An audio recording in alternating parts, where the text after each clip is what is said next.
All right, welcome back to the Hotspot, everybody. We are live on YouTube, on Facebook, and KUAM TV8. There is an upcoming public health conference that focuses on tuberculosis in our community, and I want you to pay attention to this because we want to end TB.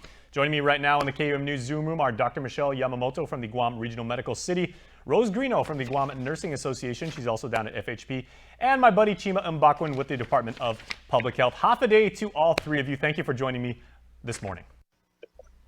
Thank you. Good morning. Good morning.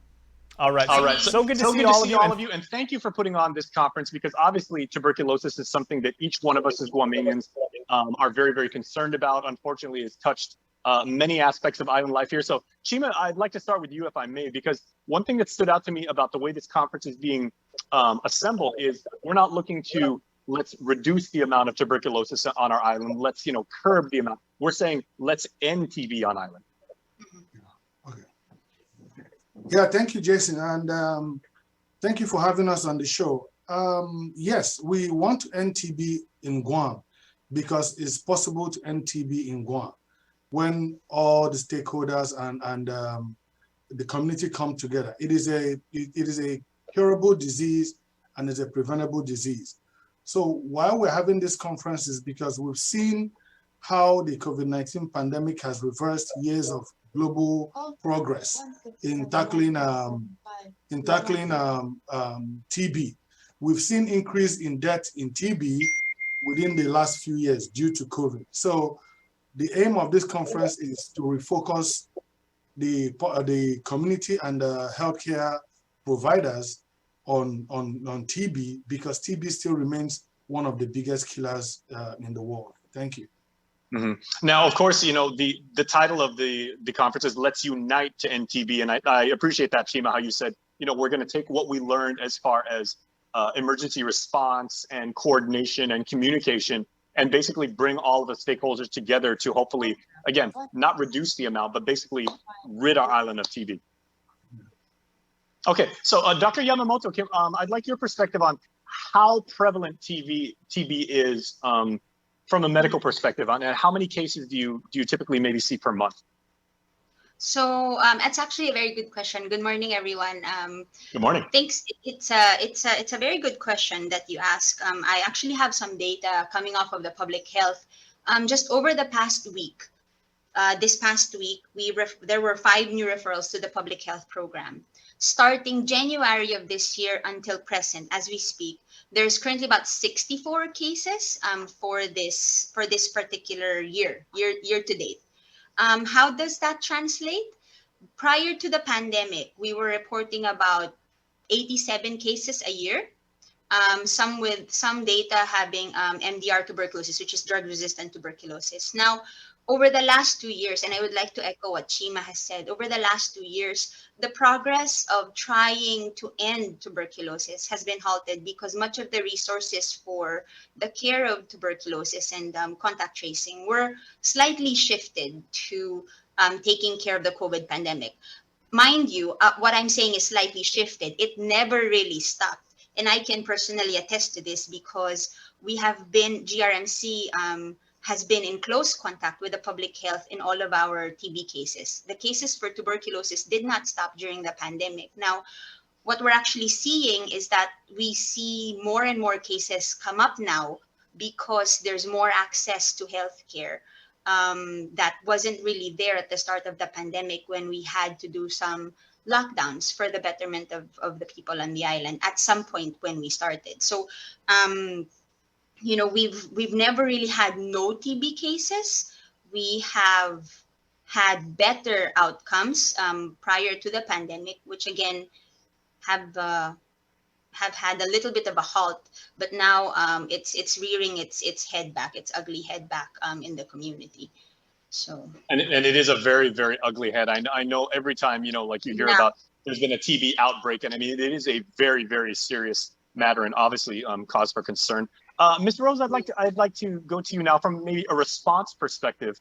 Being involved with the Guam Nursing Association, when you talk about tuberculosis and how fast it could possibly spread, and as Dr. Yamamoto just said, the number of people that are affected, how does the medical community, stay aware and stay ready to treat that?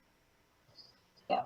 Thank you, Jason, and thank you. Good morning to all your viewers. And it's really it is a collaborative approach, Jason. That's why if you can also unite to end TB. So it needs a lot of stakeholders to put this together and work as a team, collaborative effort to really end TB.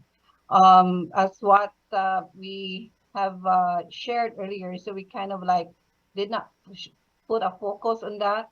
So with all the stakeholders now that are working together, and it's really great this conference, Jason, because we see representative from not only in the Guam Nurses Association but different stakeholders in our community. You know how it says it takes a village to raise a child. No, it takes an island wide to end TB. With all of this, even you know, as considered now as part of our stakeholders and disseminating this information. We wanted to keep that awareness out there, up front and center that there's TB, and you know, shift from you know all this focus on the COVID. So it's really wanted to the focus is this is really is the healthcare community to really have the get together and kind of update us because we the last time we had a conference is in 2019.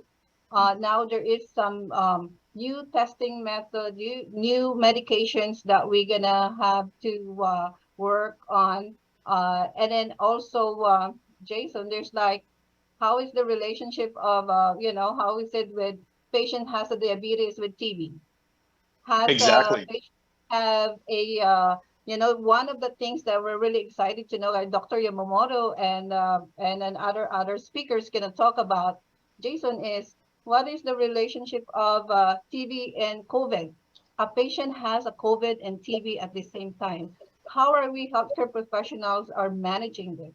How are we gonna work on testing this? And how are we gonna do on managing this care? There's also there, as what Dr. Yamamoto mentioned, is a multi-drug resistant TB, you know, and it's there. And the other thing is, what are the new treatments over there? Are the treatments available in Guam? We need to let the, you know, our healthcare professionals and our colleagues know that, yeah, there is a new treatment and how can we work together to end this TB? Exactly. And I think it's also interesting how the three of you are not only joining me now on Zoom, but the three of you will also be presenting at the conference. So maybe real quickly, can each of you, and we'll start with Chima, just give us a little bit of a synopsis about what your respective presentation will entail. All right, Jason, going back to what Ms. Rose was saying, the conference is in coordination with also external partners, the Southeastern National TB Center. This center is a center of excellence that is funded by the CDC. These are the four centers that are the nation special TB centers that actually support the whole of TB programs in the US. And looking at the goal of the conference is just like Rose said, is to bring together people to learn about cutting-edge TB science and clinical advances from these national subject matter experts. And it will also provide an important avenue for networking and relationship building among stakeholders for us to stop TB, to eliminate TB on Guam. So for the conference, I'll be speaking on TB in the US, TB in the Pacifics, and also TB in Guam to update the participants on what is going on globally in the US and then how it actually affects us in Guam. Considering the fact that we have some countries within the Western Pacifics that are high incident areas in TB, amongst the first 8 countries in the world. And these people have access to Guam. So we're going to look at how that has impacted on our TB incidents in Guam. And then after that, I'm also going to, you know, I'm not a clinician here, so I'm doing more of the, public health part of it. So I'm going to also talk about how we can leverage stakeholders to eliminate TB on Guam. We're going to look at what stakeholders that public health is working with right now, what stakeholders we want to bring to the table and what expectations that we have, from those stakeholders, especially in making decisions for communities in disparities, communities where they lack access to healthcare. So we're going to discuss that as part of the conference. And then finally, we're going to look at one of the big issues in TB across the world now, which is the TB laws. How the TB laws impact on diagnosis, how the TB laws impact on TB reporting, and how the TB laws would also help us in eliminating TB. So I'm going to speak on those three topics, from the public health perspective, trying to show what is the reality, where we want to be, and also creating a roadmap on how we wish to get there with the support of the stakeholders that we're expecting on this conference, which is... Well, very, very, very, very impressive. And that's just Chima's part. We've also got a bunch of other presenters, but obviously, and I would say, Chima, I would like to remind everybody watching right now, most people in our community came to know you from our shows because with your work with COVID. But ladies and gentlemen, Chima Mbakwe has actually been working on tuberculosis and controlling it, trying to rid it from our island for a very, very long time, way before COVID started. So certainly your voice is very much appreciated for your expertise and your experience, Chima. How about you, Dr. Yamamoto? What will your presentation be about? So I actually was tasked to give an overview of what TB is, and I think it's a good thing because you hear about what it is, the natural history of the disease and the disease progression. I think a lot of people would need to understand why we do what we do.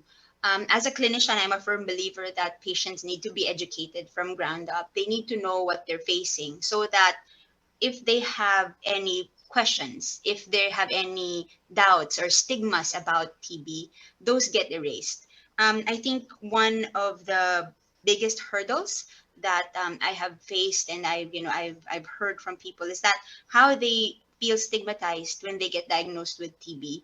And as I've always said, it's endemic in our island, and it's not a patient's it's not a patient's fault when a patient gets tuberculosis.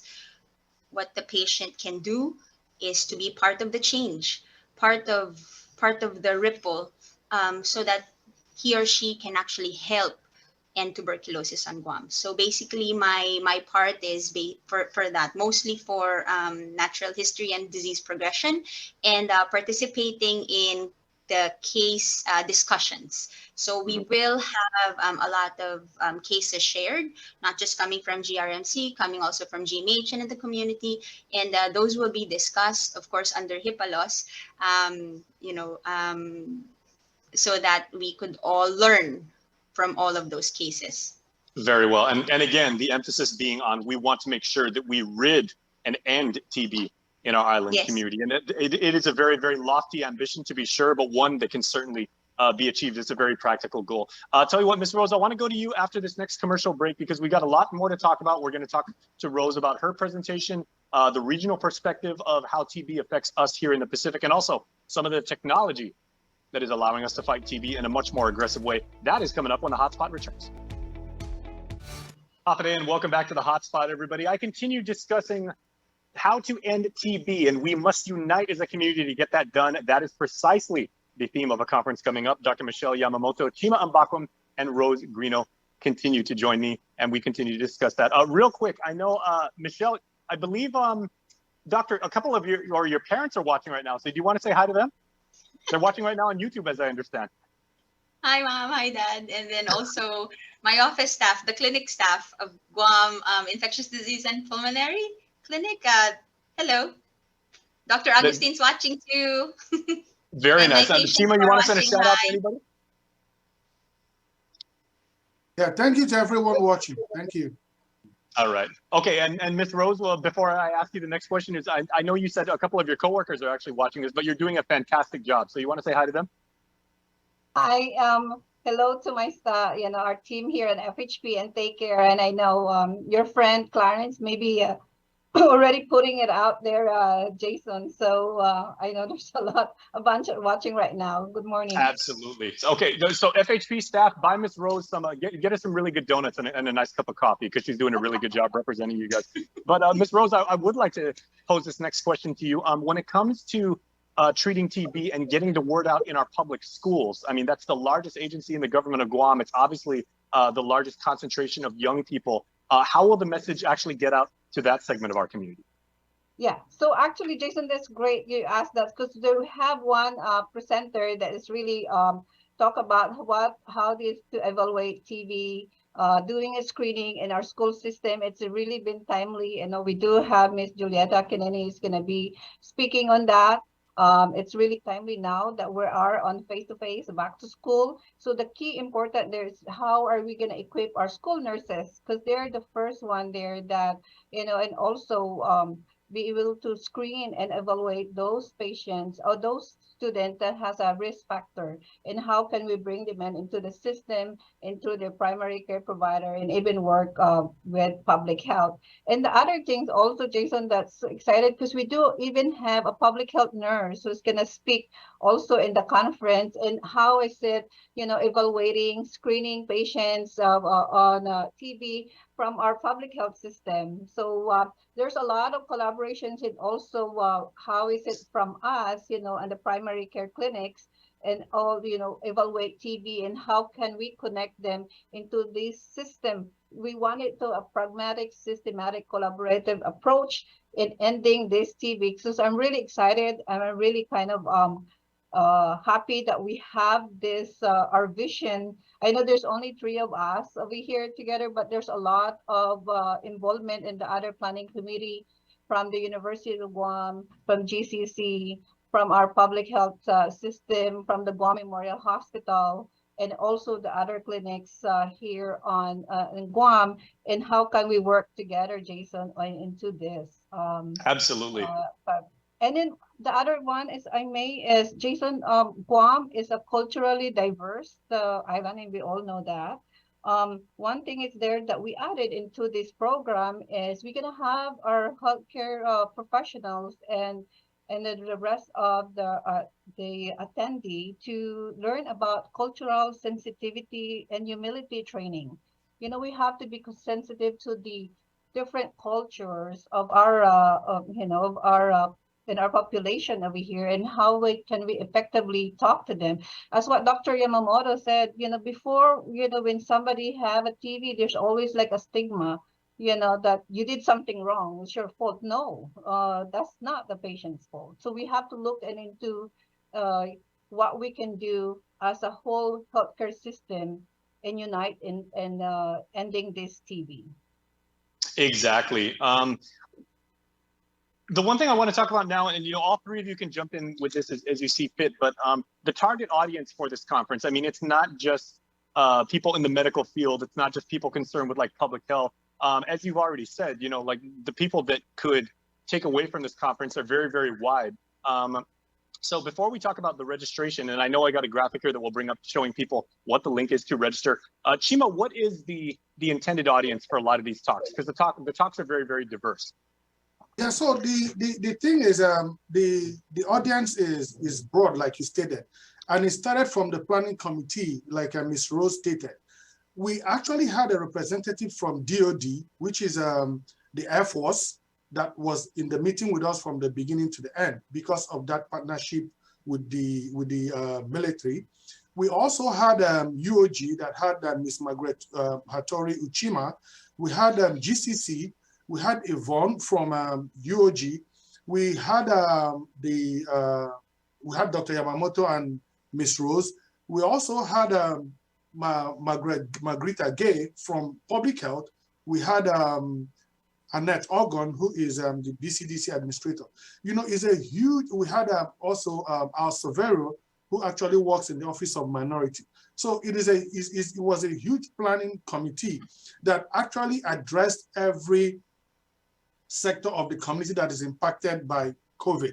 So our intended audience is, like we mentioned, stakeholders. And remember that stakeholders are people that are affected by TB or will be affected by TB. So we invited the consulates, we invited community leaders, we invited non-governmental organizations, we invited community-based organizations.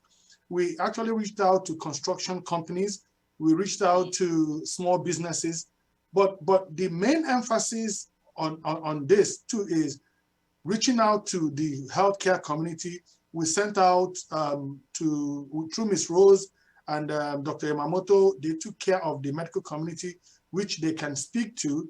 And also from our own side, we reached out to other partners that we've worked in public health.